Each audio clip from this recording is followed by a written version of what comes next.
Bonjour à tous, chers abonnés de Nienko TV, et bonjour à vous, nouveaux venus sur la chaîne. Cette semaine, sur le sondage de la communauté, vous avez fait le pari du pari, le deuxième film des Inconnus, ou le troisième si on considère que Le téléphone sonne toujours deux fois fasse partie de la filmographie des Inconnus, on va en parler. Nous allons donc consacrer cette vidéo au pari, mais avant cela, si vous avez bien regardé, vous avez dû voir que cette vidéo est sponsorisée. Non, c'est...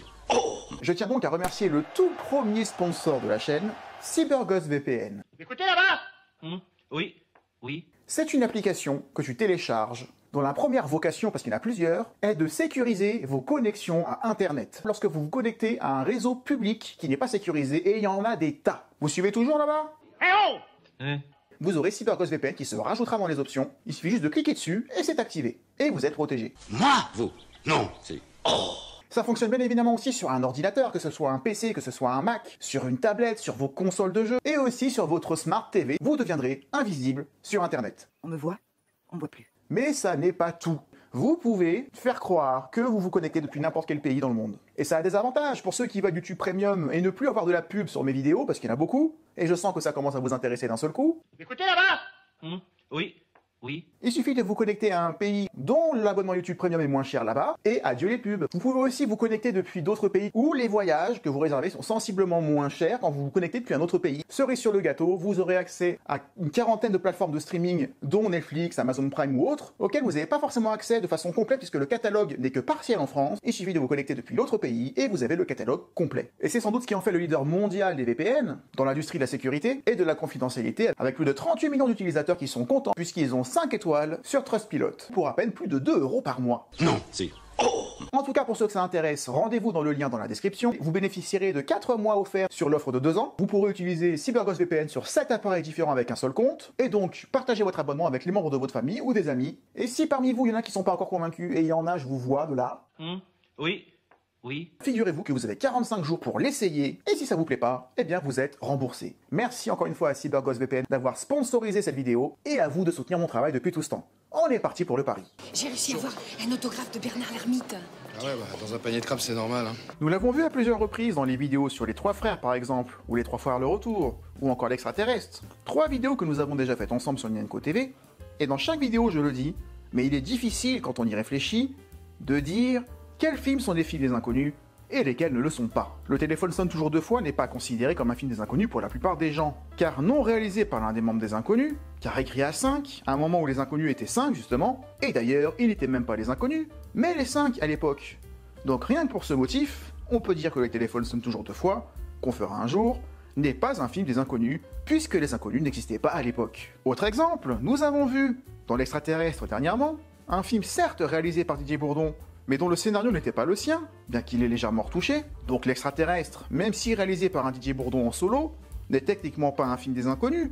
Et si on s'y méprend, c'est parce que Bernard Campan y joue en tant qu'acteur, et non pas comme membre à part entière des Inconnus. Madame Irma est coécrit et co-réalisé par Didier Bourdon, et Pascal Légitimus joue dans le film, mais ils ne sont que 2 à l'écran, pas 3, puisque Bernard Campan n'y apparaît pas. Est-ce que l'on doit alors considérer Madame Irma comme un film des Inconnus, ou non? Le pari, le sujet du jour, rendait impossible de faire apparaître les 3 acteurs ensemble dans le même film suite à un litige entre les Inconnus et leur producteur Paul Lederman, un litige sur lequel je vais revenir en détail dans cette vidéo. Donc techniquement, Le pari, ça n'est pas un vrai film des Inconnus, pas juridiquement parlant en tout cas. Pourtant, Le pari est bien écrit par Didier Bourdon et Bernard Campan, réalisé par les deux mêmes et joué par les deux mêmes. Donc on peut considérer en tant que spectateur que même s'il y en a 2 sur 3, Le pari reste un film des Inconnus. Même si légalement, ça n'est pas le cas. En tout cas, c'est complexe. On en a parlé longuement sur la vidéo des 3 frères que nous avons faite il y a 1 an. Aujourd'hui, qu'il soit le 2e ou le 3e film des Inconnus, ou qu'il ne soit pas, parce que les 3 ne sont pas là, on va parler du pari, un film réalisé et écrit par Didier Bourdon et Bernard Campan, et produit par Claude Berry.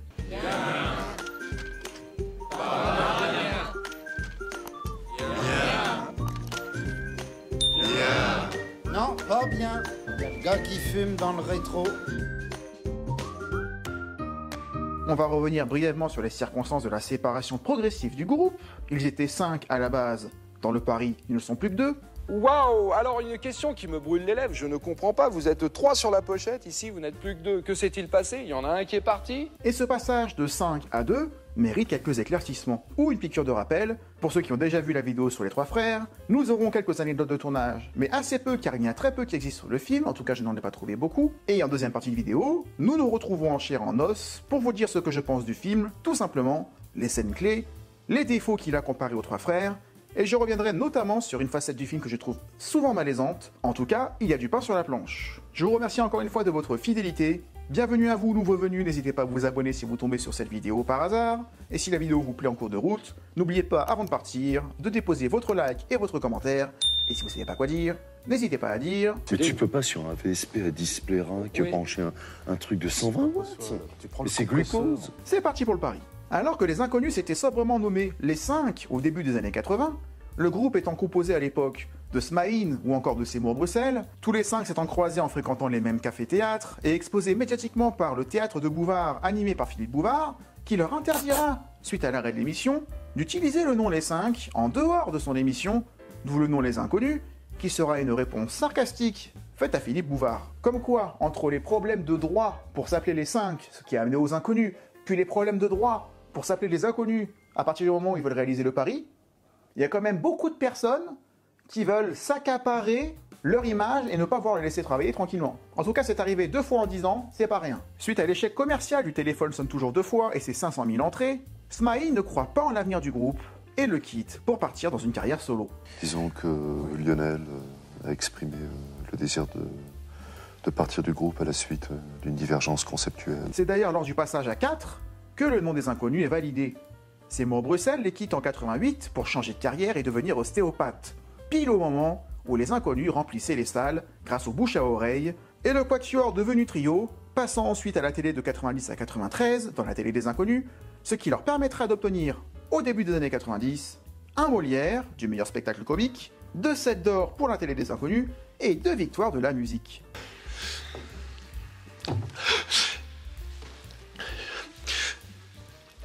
Je suis vraiment très ému. Seul le César, le précieux sésame réservé au long métrage, manquait à leur palmarès. Ils décident donc de viser plus haut et de porter leur projet suivant, Les Trois Frères, au cinéma. Un film qui sera bien évidemment un succès critique et public, avec 7 millions d'entrées, et ils remporteront le fameux César, celui de la meilleure première œuvre. Pourquoi? Eh bien, à cela, il y a exactement 46 raisons. La première... Comme quoi, si c'est le César de la meilleure première œuvre, c'est que la profession considère aussi que Les Trois Frères est bel et bien le vrai premier film des Inconnus. Mais ne vous inquiétez pas, on parlera un jour du téléphone sonne toujours 2 fois. Mais lorsque les Inconnus ont obtenu le financement, avec difficulté, auprès de Claude Berry, qui les produira avec Paul Lederman, Didier Bourdon tenait alors à associer le producteur historique et leur manager, et ami, à ce premier film, par principe, bien que Claude Berry aurait pu sans doute produire le film tout seul. Mais il était convenu, par contrat, que ce contrat soit prolongeable pour 2 autres films supplémentaires, ce qui permettrait en cas d'échec de pouvoir récupérer la mise sur d'autres productions. Mais Les Trois Frères a été un tel succès que les Inconnus ne pensaient pas que l'option des 2 films supplémentaires serait maintenue, étant donné qu'il n'y avait pas besoin de rattraper un déficit commercial. Et alors que l'idée du pari naît rapidement dans l'idée de Bernard Campan et de Didier Bourdon, car les scénarios sont coécrits souvent par Didier Bourdon et Bernard Campan, et Pascal Légitimus n'est que rarement mentionné en tant que scénariste, il apporte souvent des idées de dernière minute ou des ajustements de dialogue, et en pensant qu'il n'était pas contraint d'être produit forcément par Lederman, sachant qu'à la base, Pascal Légitimus ne devait pas prendre part à ce film quoi qu'il arrive, sauf dans une scène dans laquelle il devait apparaître, scène qui devra être coupée, ne laissant qu'une apparition ultra furtive d'1 seule seconde à Pascal Légitimus. Vous êtes prêts à voir le passage en question? Je l'ai retrouvé.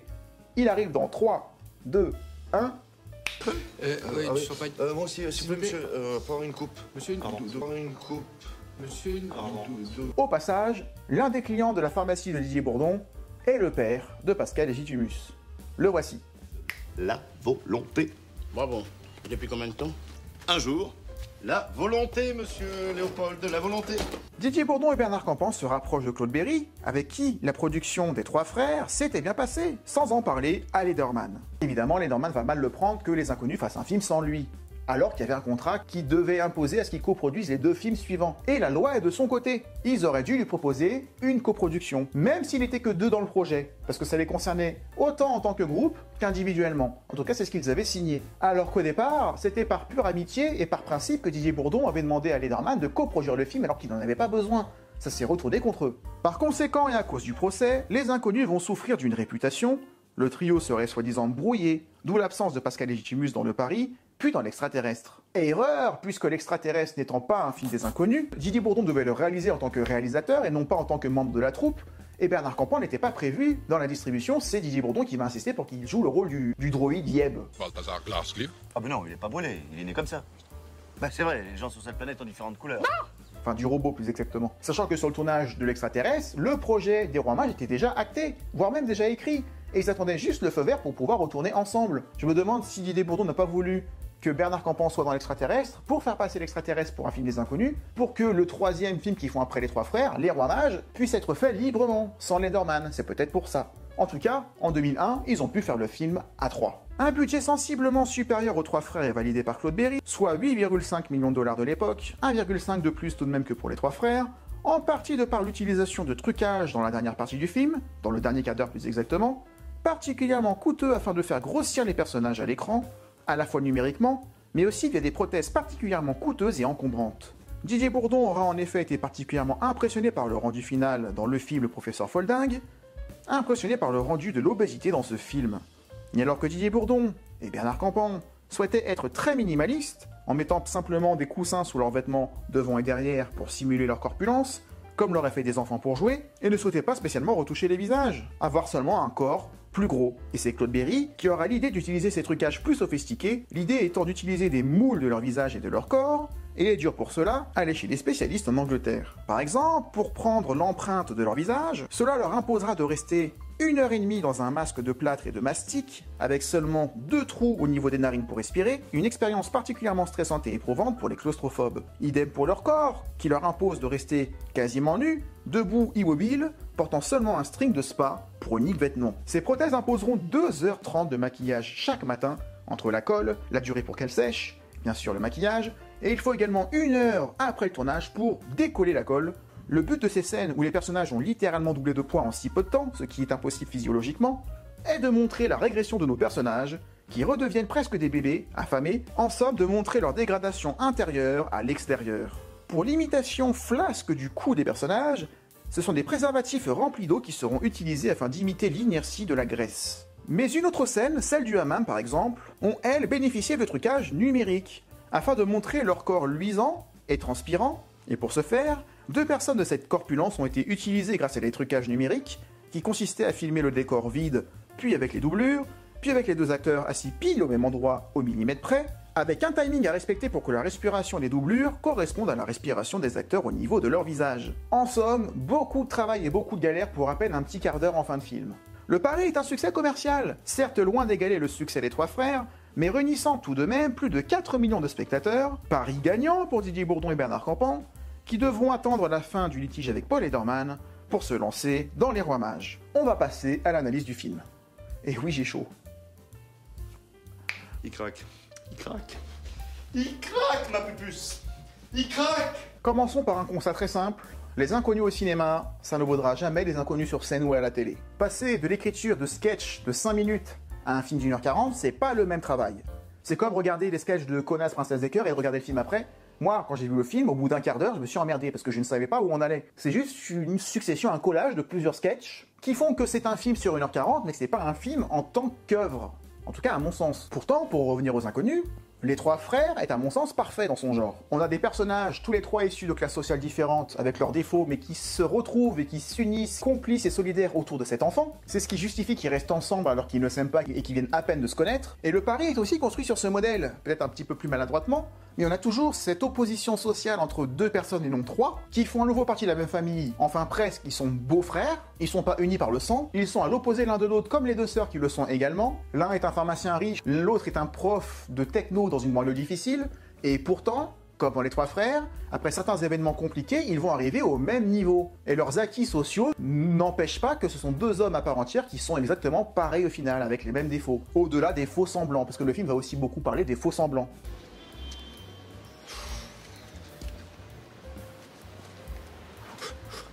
Excuse, hein, ça fait longtemps que t'attends, non? Non, je viens d'arriver là. C'est le sens d'ailleurs de la scène de fin dont on va parler, mais qui je trouve assez maladroitement faite. Le film ne veut pas moraliser sur fumer c'est bien ou pas bien. En témoigne ce personnage du berger, qui lui aussi fume tous les jours et ça n'empêche pas de faire 20 km par jour avec ses moutons. En tout cas, j'aime bien le pari, mais je ne peux pas m'empêcher d'éprouver quand je le visionne un certain malaise. À moi. À plusieurs moments du film, un malaise qui je pense a été partagé par pas mal de personnes à l'époque, vous me direz en commentaire si c'est votre cas, et pour cause, le film souffre à mon sens d'un énorme problème de structure. Et ce problème de structure est même annoncé, donc c'est peut-être fait exprès, dès le générique de début.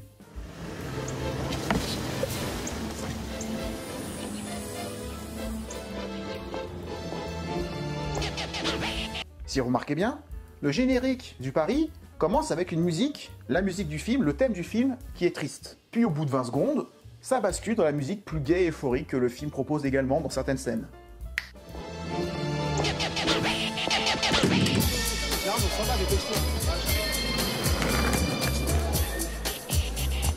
Ça annonce, je pense, le côté recto-verso, pile et face, Et vice-versa. de ce film qui va avoir deux visages. Et ces deux visages me gênent parce que ce sont deux visages collés comme ça. Il y en a un qui est majoritaire, et puis il y en a un en fin de film qui est plus dramatique et qui est plus malaisant, mais qui semble être collé à l'autre, à tel point que j'ai l'impression qu'il y a deux films en un, et qui n'ont pas la même chance, qui n'ont pas le même temps pour s'imposer.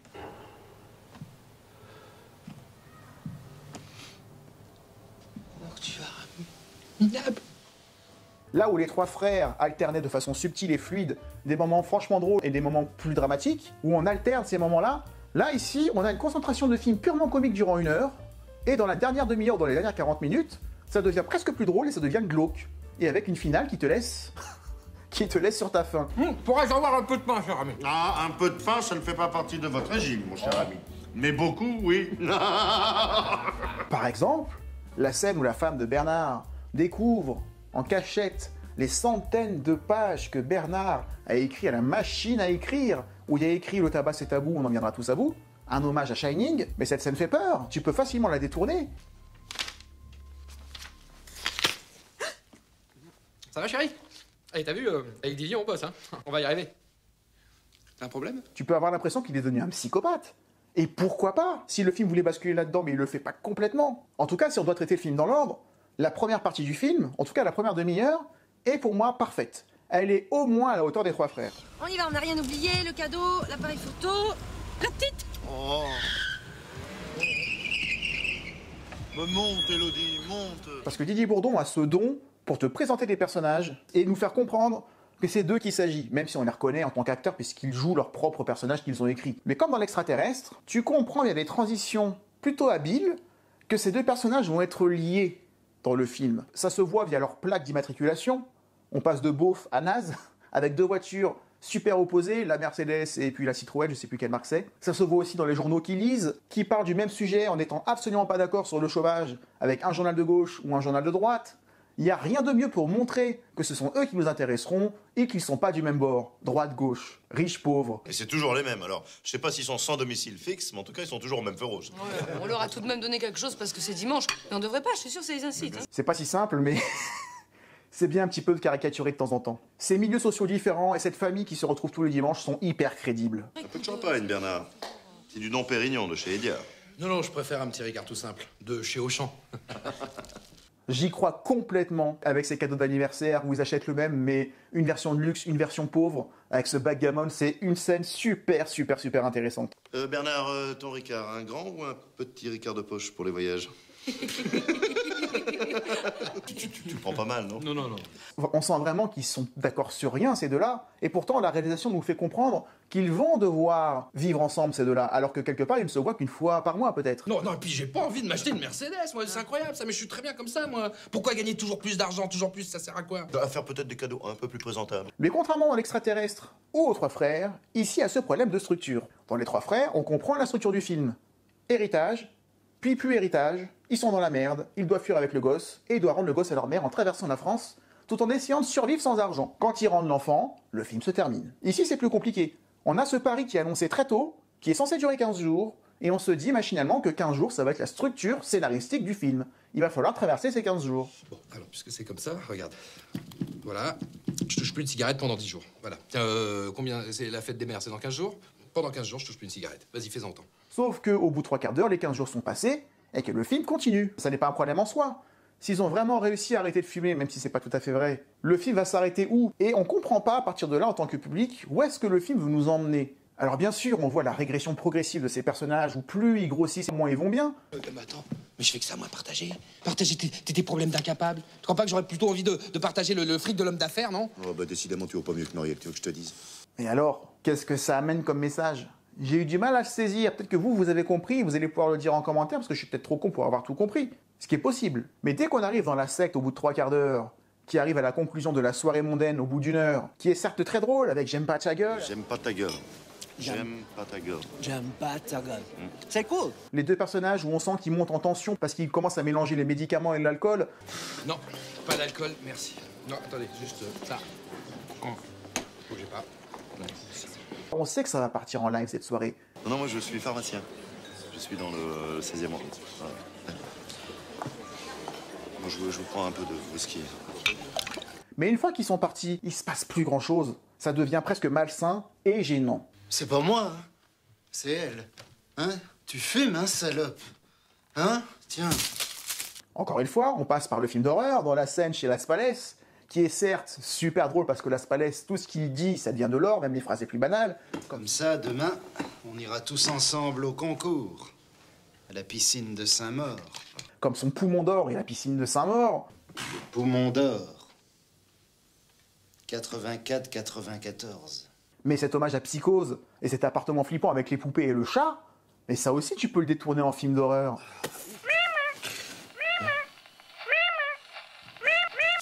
Je peux pas dormir ici, moi je peux pas. Et si t'avais pas cette séquence dans le commissariat de police après qu'ils aient tenté de cambrioler une pharmacie parce qu'ils avaient besoin de médicaments, encore une fois c'était glauque. Vous voyez ce que c'est le préservatif? Ça sert à protéger, contrairement à la police. Et je ne parle pas de la scène où ils bouffent des pizzas chez eux et que la petite fille, dont je comprends pas tellement l'utilité dans le film, puisqu'elle sert pas à grand chose, elle le fait pas revenir. C'est le cadeau pour papa.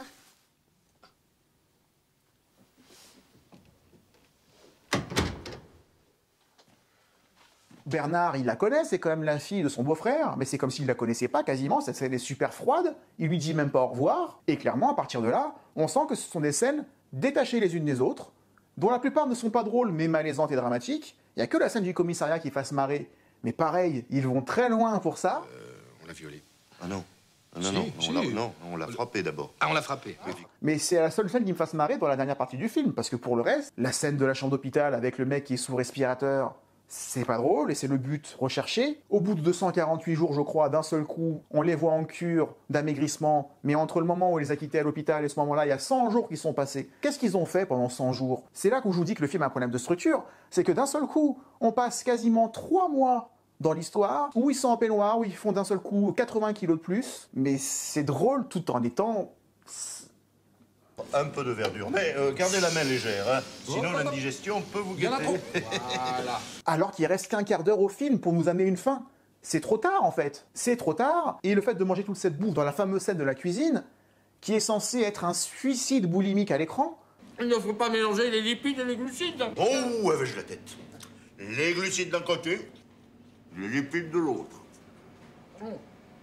Eh ben c'est tourné de façon comique, alors que depuis une demi-heure, on est en plein drame, voire dans des films d'horreur, parce qu'ils se la jouent Maïté et Micheline pour faire marrer, alors que je pense que la scène avait une autre portée au départ. Surtout que derrière, t'enchaînes avec un enterrement. Vous voyez l'ambiance particulièrement bizarre dans ce film, en tout cas dans la dernière partie? Bon ben bonne nuit. Bonne nuit.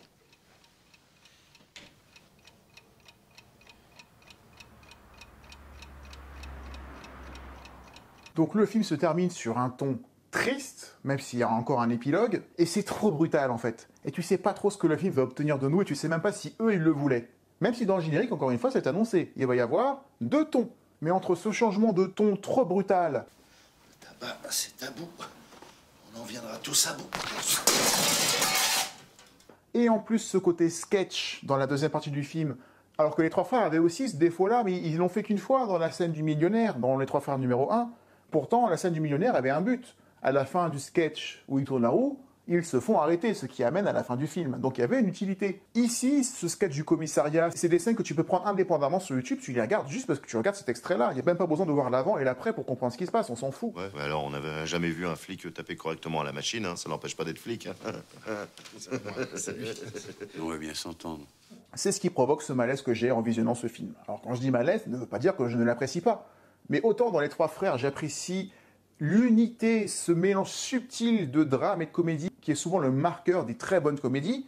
Ici, tu n'as pas cette alternance très habile. Tu as 3 quarts de film et 1 quart d'un autre film qui se collent. Et du coup, quand tu es à la fin de petit quart qui est là, eh ben, tu es frustré parce que le film se termine trop rapidement. C'est pour ces raisons qu'à mes yeux, Le Pari reste un film bancal, un film pas abouti, un film pas terminé, mais que j'apprécie énormément dans la partie qui est justement terminée. On va dire les 3 premiers quarts d'heure, la première heure. Encore que ce matin, je ne sois pas allée à la selle. On s'en fout, la vieille. Alors, je suis encombrée, je suis ballonnée, c'est très désagréable. Après, ils sont en roue libre et j'ai l'impression que le film n'est pas tout à fait terminé au niveau de l'écriture, ou qu'ils n'avaient pas assez d'idées pour tenir 1h40. Ce que je ressentirais bien plus encore dans Les Rois Mages, sauf que dans Les Rois Mages, tu as que ces sketchs juste à poser les uns aux autres, mais tu n'as même pas ces personnages à qui tu peux t'identifier, qui sont de chez nous, parce que ce sont des Rois Mages d'une autre époque, et que le seul intérêt du film est de voir le décalage que ça amène façon Les Visiteurs.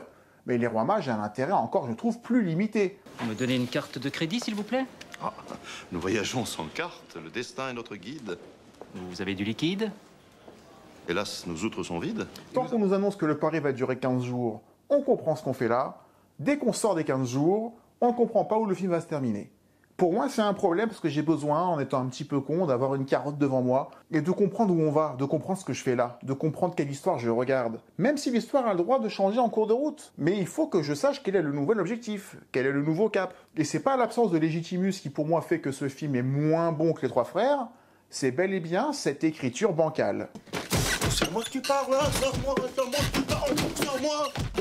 Et d'ailleurs, pour moi, si tu analyses tous les films des Inconnus, c'est radical. Les Trois Frères, c'est mieux que Le Pari, c'est mieux que L'Extraterrestre. L'Extraterrestre, c'est mieux que Les Rois Mages. Les Rois Mages, c'est mieux que Les Trois Frères numéro 2. Plus ils y vont, moins il y a d'idées, plus ils semblent dépasser, en tout cas moins ils maîtrisent, pas comme ils maîtrisaient la scène. Est-ce que vous êtes d'accord avec ça? En tout cas, n'oubliez pas de cliquer sur le lien dans la description pour obtenir la réduction exceptionnelle de CyberGhost VPN accordée aux abonnés de la chaîne. L'application protégera vos données pendant que vous serez sur Internet et vous donnera un accès complet à tout le contenu qui est bloqué sur Internet pour les Français pour 2,03 € seulement. En tout cas, n'hésitez pas à dire en commentaire ce que vous pensez du film, quelle place il a pour vous parmi la filmographie des Inconnus, quelles sont les répliques qui vous viennent. Si vous avez apprécié la vidéo, malgré la pub, n'hésitez pas à mettre un like, à mettre un commentaire, et si vous ne savez pas quoi dire, vous avez juste à dire. C'est quand tu penses que le son contrebasse, tu peux l'avoir en le branchant sur un VSP à display rack, au lieu de l'avoir tout simplement, c'est beaucoup mieux, tu vois. Et on se retrouve très bientôt pour une prochaine vidéo. D'ici là, comme je dis à chaque fois, prenez soin de vous. Ciao. L'enfoiré, je suis sûr qu'il allait s'acheter des clopes. Salut! Je suis sûr qu'il allait s'acheter des clopes, l'enfoiré.